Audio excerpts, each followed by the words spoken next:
Hello, part 7, basic question for maritime. What is dead reckoning?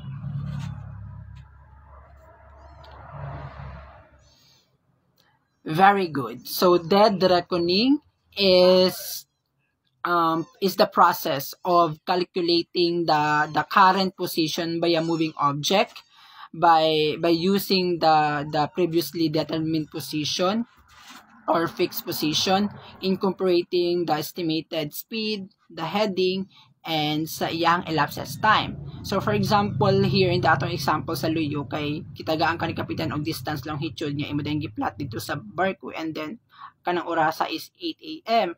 So if kung na-plot na nimo siya, mingay siya ingon, what is the dead reckoning at 9 AM? So ona siya.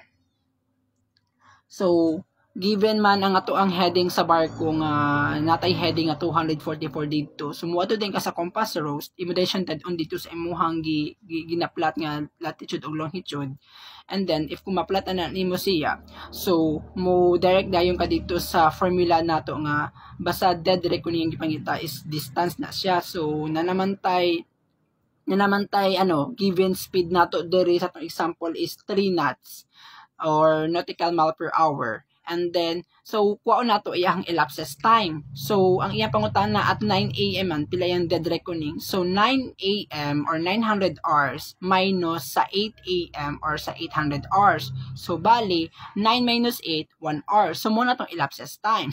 So, basta magkuha tayong distance, so, ang iyang formula is speed times time. So, 3 nautical mile times 1 hour. So, bali, ang ato ang dead reckoning is 3 nautical mile. So, muna siya. So, here's atong example. Minandayon ka, Captain, dead reckoning is 3 nautical miles. Bye-bye!